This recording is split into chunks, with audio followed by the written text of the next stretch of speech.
রান্নাঘরে রান্না করতে এসে দেখি যে মাছ নিয়ে আইছে। এগুলো হচ্ছে টুনা মাছ। তো এগুলো তো ইফতারের সময় খায়, দেখেন আপনারা ভাইজা করি। আর এই যে এই মাছগুলো আমার জন্য আনছে।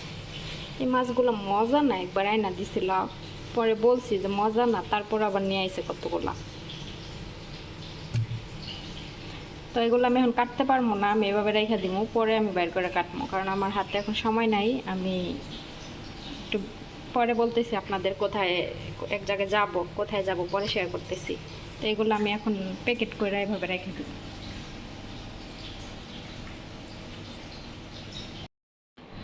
মনোয়ারা ওমান প্রবাসী আপু আমার কাছে এই মাছের রেসিপিটা চাইছেন, বলছেন যে কিভাবে করি এটা একটু রেসিপি দিতে। তো আমি আজকে ডিটেলস এটা শেয়ার করতেছি। তো এখানে দেখেন লেবুর রস, এটা হচ্ছে লেমন জুস বোতল। তো এইখান থেকে আমি লেবুর রস নিব, বেশি করে নিব।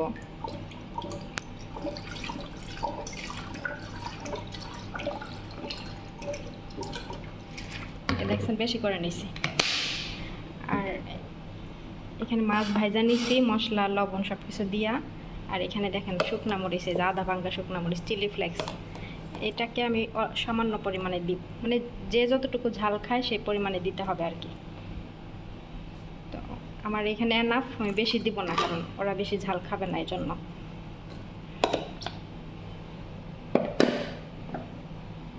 তো এটাকে মিক্স করে নেব, লেবুর সাথে মরিচটা মিক্স করব। মিক্স করা হয়ে গেছে। এখন এই যে আমার জন্য মাছ রাখছি, এখানে আমি প্রথমে দিব, আমারটার মধ্যে অল্প একটু দিব।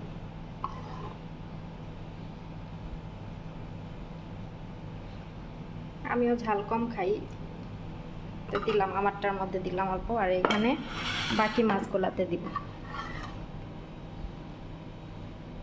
এগুলো টুনা মাছ আগে ভাইজা নিতে হবে, তারপরে যে লেবুর রস আর হচ্ছে এই যে চিলি ফ্লেক্স, এগুলো দিয়া প্রতিটা মাছের উপরে এভাবে দিতে হবে। তো আমার বাসায় এরকম মাছ দিয়ে ইফতার করে প্রতিদিন। আগে মাছ দিয়ে ইফতার খুলে পরে ফলমূল খায়, হাবিজাবি খায়, কিন্তু মাছ রমজান মাসে প্রতিদিন থাকতেই হবে। মানে ঝাল অনুযায়ী দিবেন, যে যত বেশি ঝাল খাইতে পারে তত বেশি দিবেন। তো এই যে মাছটা, এই মাছগুলো দেখেন লেবুর উপরে একদম ডুবা গেছে, চুপচুপা হয়ে গেছে। তো এই লেবুর রসের সাথে মাছগুলা ভিজায় ভিজায় ওরা খাবে, বুঝছেন? তো এই যে মাছ দেখেন শেষ হওয়ার আগে আবার নিয়ে আসছে। এগুলো এখন প্যাকেট করব, প্যাকেট করে রেখে দিব, কারণ রমজান মাসে এক মাস মাছ খায় প্রতিদিন, এমন কোনো দিন বাদ নাই, প্রতিদিন মাছ খায় এভাবে। আসসালামু আলাইকুম, কেমন আছেন সবাই? আলহামদুলিল্লাহ আমি ভালো আছি। তো এখন বাজে বিকেল হচ্ছে 3:45। তো আমরা এখন বের হব। আমি গত ভিডিওতে শেয়ার করছিলাম যে আমার মা আমাকে বলছে যে একটা নর্মাল একটা জামা কিনতে ঈদের জন্য। তো সেটা কেনার জন্য আমি ম্যাডামকে বলছিলাম যে আমাকে একটু মার্কেটে নিয়ে যাইতে। পরে তাদেরও অনেক কিছু কেনাকাটা বাকি আছে, তো সেগুলোও কিনবে, আর সাথে আমাকেও নিয়ে যাচ্ছে। তো দুপুরে আমাকে বলে রাখছিল যে বিকাল 4টার সময় বের হবে। তো তো আমি আজকে দুপুরে ঘুমাই নাই, আমি ওই 2টার পরে আমি রান্নাঘরে গিয়ে এই সব কিছু রান্না বান্না করে এখন রুমে আসলাম, এসে রেডি হলাম, কারণ আমার ম্যাডামের বড় মেয়ে এসে বলছে যে আমার যদি রান্না বান্না শেষ হয় তাহলে রেডি হইতে। তো এখনই ওরা বের হবে। তো আমি রেডি হইলাম, এখন কিছুক্ষণ অপেক্ষা করব, তারপর আমাকে বের হওয়ার সময় ডাকবে। তো দেখি, মোবাইল তো সাথে নিয়ে যাব। তো দেখি মার্কেটে গিয়া কেমন জামা পাই, আল্লাহ জানে পাবো না পাবো না। তো দেখি, অবশ্যই আপনার সাথে টুকটাক শেয়ার করার চেষ্টা করব। আর যেহেতু বাচ্চা নিয়ে যাবে, বাচ্চা করলে থাকবে, কতটুকু শেয়ার করতে পারবো কিনা আমি জানি না, তো চেষ্টা করব শেয়ার করার জন্য। তো আপনারা আমার সাথেই থাকেন আর হচ্ছে দেখতে থাকেন।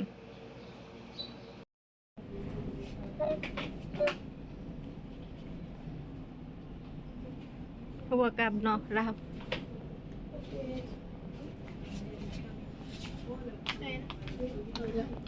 كبابين.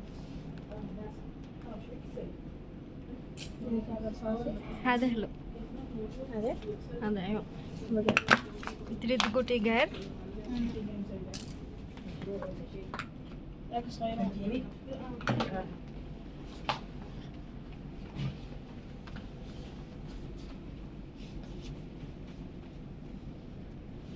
والله بشيل كعب بشيل حال إذا يعني عادي. কিলি স্লিপার স্লিপার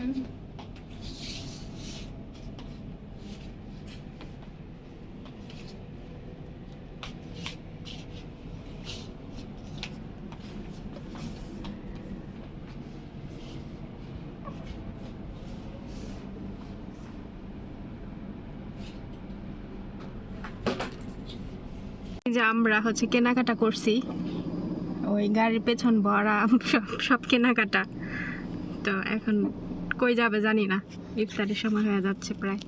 বসে আছি, আরেকটা দোকানে নামছে, এর জন্য অপেক্ষা করতেছি।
আমি মার্কেটে গেছিলাম, সেটা আপনারা দেখতে পারছেন। তো এখান থেকে মার্কেট থেকে আমি কিছু জিনিস কিনছি, তো আপনাদের সাথে শর্টকাটে শেয়ার করি, বেশ ডিটেলসে শেয়ার করব না। একটা হিজাব কিনছি, ওড়নার মতো, এগুলো পরে কাজ করব, সুন্দর ভাল লাগলো তাই নিলাম। একটা হিজাব নিলাম, আর এই যে জামা নিছি। আমি আবার এগুলো পরে পরে দেখছিলাম একটু আগে, তো এই জন্য এলোমেলো হয়ে আছে। তো এগুলা আপনারা পড়লে, আমি যখন পরবো আপনারা এমনিতেই দেখবেন, এই জন্য আমি আর এখন ভালো মতো দেখাচ্ছি না। তো এই একটা জামা আর একটা গেঞ্জি নিছিলাম, মানে স্কার্টের সাথে পরার জন্য, বড় হাতা আলার, কিন্তু গেঞ্জিটা আবার টাইট হয়ে গেছে, এটা পরা যাবে না। এটা ভাবলাম যে এই জামাটার সাথে পরবো। এই জামাটা অনেক সুন্দর হয়েছে জানেন, জামাটা অনেক পরছি না, অনেক ভালো লাগছে। এখন এই জামার অনেকগুলা কালার আছে, কিন্তু আর যাব কিভাবে? ম্যাডামকে বললে তো নেওয়া যাবে, কিন্তু বাচ্চা ছোট, বারবার বলতে কেমন লাগে, এই জন্য। তারপরে এই যে একটা প্যান্ট নিয়ে আসছি, পায়জামা আর কি। আর এই যে একটা ব্যাগ নিয়ে আসছি, দেখেন ব্যাগের দামটা কত দেখে, 1 রিয়াল 650 পয়সা।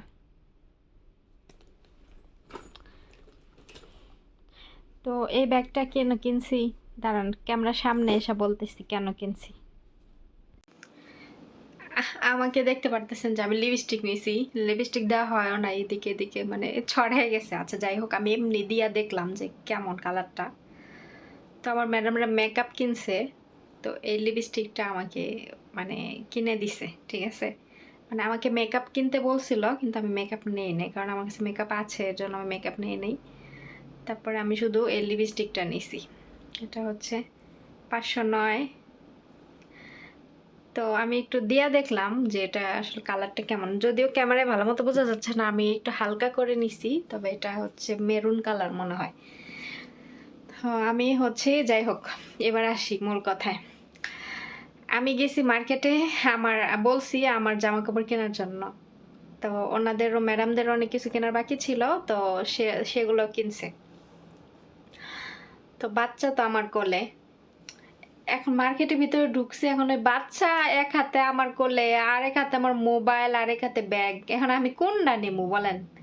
ভিডিও আমি করতে পারি না একটু, বুঝছেন, যতটুকু করছি একটু জুতার ওইখানে সেকশনে গিয়া আমি অনেক কষ্ট করে করছি, কারণ বাচ্চা কোলে নিয়ে হাতে ব্যাগ আবার মোবাইল এগুলো, এখন ব্যাগটা আর মোবাইলটা যে ওদের হাতে দিব, ওরা হচ্ছে তাল ছাড়া মানুষ, মানে ওদের নিজের জিনিসই ওরা করে রাখতে পারে না।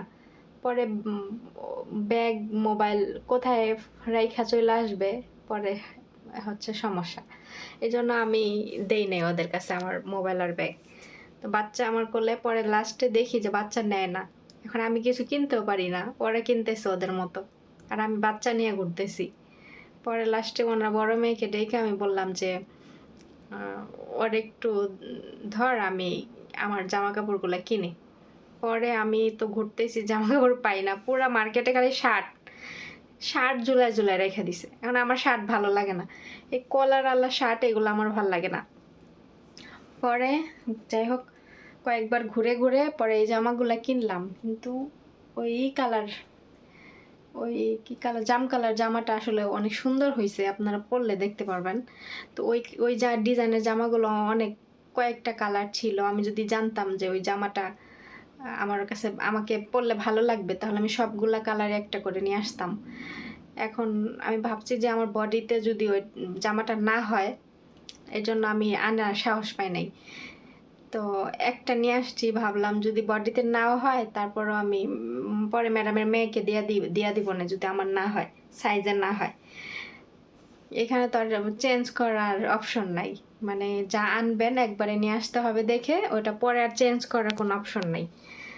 তো যাই হোক, বাসায় এনে জামাটা যখন পরলাম তখন দেখি জামাটা একদম সুন্দরভাবে আমার গায়ের সাথে মানে ম্যাচিং হয়েছে, আমাকে ডিজাইনটা আমার ভালো লাগছে।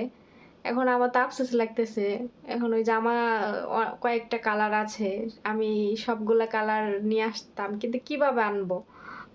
ম্যাডামের বাচ্চা ছোট, প্রতিদিন কি বলা যায় যে আমাকে ওই মার্কেটে নিয়ে যা? তারপর আমি একবার বলে দেখবো, দেখি কি বলে, আমার ভয় লাগে যদি আবার কিছু বলে।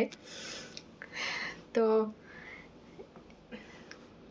এই হচ্ছে কথা। আর ব্যাগটা আনছি কেন এটা বলি, কারণ ব্যাগটার এই মানে ফিতাটা অনেক বড় দেখে আনছি, কারণ আমি যখন ম্যাডামদের সাথে যাব তখন ওরা কি করে, গাড়ির ভিতরে বাচ্চা কোলে নিয়ে বসে থাকে, কিন্তু গাড়ি থেকে নেমে আমার কোলে দিয়ে দেয়।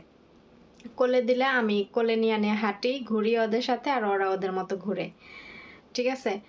তো এখন আমার মোবাইল নিতে হয়, আবার আমি টাকা নিয়ে যাই সাথে যদি আমার কিছু পছন্দ হয় নেওয়ার জন্য, তো আমার সমস্যা হয়ে যায় বাচ্চা কোলে নিয়ে। এর জন্য ব্যাগটা নিছি, যাতে করে ওই ব্যাগটা আমি হচ্ছে কাঁধে মানে ঝুলাই রাখতে পারি, আর টাকা পয়সা আর মোবাইল ওখানে রাখতে পারি। কিন্তু লাভ হয় নাই, আমার মোবাইল এতই বড় ওই ব্যাগের ভিতরে ঢুকে না। এখন আমি যে ব্যাগটা কিনছি, মনে করেন যে মোবাইলটা ভইরা কিনবো, যে মোবাইলটার জায়গা হয় কিনা, বাচ্চা করলে আমি কিভাবে দেখে আনবো কন? আমি শুধু উপর থেকে দেখে নিছি, বাচ্চা কোলে নিয়ে আমি তো ওই ব্যাগটা দেখে আনতে পারি নাই ভিতরে মোবাইল ঢুকাইয়া। যাই হোক, কি করবো, আর কিছু করার নাই। গতকাল আমি যে ভিডিওটা ছাড়ছি সে ভিডিওটাতে আমার মাথায় কাপড় ছিল না, তো এই জন্য আমাকে একজন কমেন্ট করছে যে হচ্ছে ভাইরাল হলে কিংবা ফেমাস হলে আহ, মাথায় কাপড় সরে যায়, অন্যান্য ব্লগারদের দেখি রমজান মাসে মাথায় কাপড় দেয়, অন্তত রমজান মাসে মাথায় কাপড় দেওয়া উচিত। তো আমি হচ্ছে তার উদ্দেশ্যে কিছু কথা বলছি।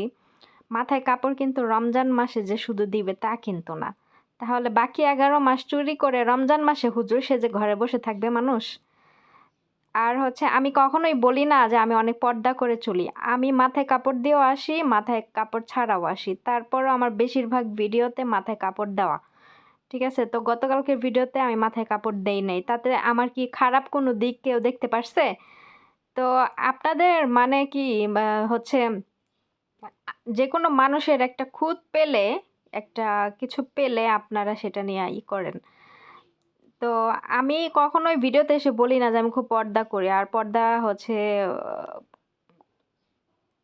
যদি পর্দা করতাম তাহলে আর সোশ্যাল মিডিয়াতে কাজ করতে আসতাম না, ঠিক আছে? কারণ আর অন্যান্য ব্লগারদের তুলনা এখানে এসে করবেন না। কে কিভাবে চলে, কে কিভাবে ভিডিও বানায় সেটা তো আমি ফলো করব না। আমি যেভাবে পারি আমি সেইভাবেই করি। তো অন্যে কিভাবে চলতেছে, অন্যে কি খাচ্ছে, অন্যে কি পড়তেছে সেটা তো আমার দেখার সময় নাই। তো কিছু কিছু মানুষ আছে যে অন্যে কি খাইলো, অন্যে কি কিনলো, অন্যে কি পড়লো এগুলা নিয়ে মানে আফসোস করে। তো এগুলো নিয়ে আফসোস করার কোনো কিছুই নেই। আমি কখনো মানুষের জিনিস নিয়ে আফসোস করি না। আমার যা আছে আমি সেটা নিয়েই খুশি থাকি, আলহামদুলিল্লাহ। তো আশা করি এই পর্দা নিয়ে কোনো কথা বলবেন না। আমি যদি পর্দা নাও করি তারপরও আমি ভিডিওতে ওরকমভাবে খারাপভাবে আসি না, যেটাতে আমাকে খারাপ দেখায়। আর আমি কোনো বাজে ড্রেস আপ পরেও আসি না। তো গতকালকের ভিডিওতে শুধু মাথায় কাপড়টা ছিল না, এই জন্য আমাকে একজনে কমেন্ট করছে। তো আসলে আমি ইদানিং কমেন্টের হচ্ছে রিপ্লাই ভিডিও খুবই কম দেই, কারণ রমজান মাসে সবার কমেন্টের এমনি রিপ্লাই করি কমেন্টে গিয়ে, কিন্তু হচ্ছে ভিডিওর মাধ্যমে কম দেওয়া হয়। কিন্তু কিছু কিছু নেগেটিভ কমেন্ট দেখলে আমার খুবই হচ্ছে মানে ইচ্ছে করে যে রিপ্লাই দেওয়ার জন্য।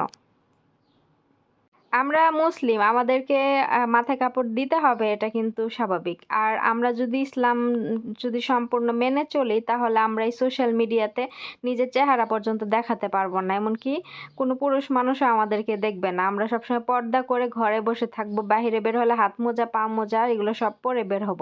কিন্তু আমরা কিন্তু প্রপারলি পর্দা করি না। যতটুকু হচ্ছে করা প্রয়োজন চেষ্টা করি। আর হচ্ছে আমি বলি নাই কখনো যে আমি অনেক বেশি পর্দাশীল, অনেক বেশি ধার্মিক, অনেক বেশি পর্দা করি। তো এগুলো আমি কখনোই বলি না। আর আমি যেভাবে আসি সেভাবেই আসবো ইনশাআল্লাহ। তো সবাই ভালো থাকবেন। আল্লাহ হাফেজ।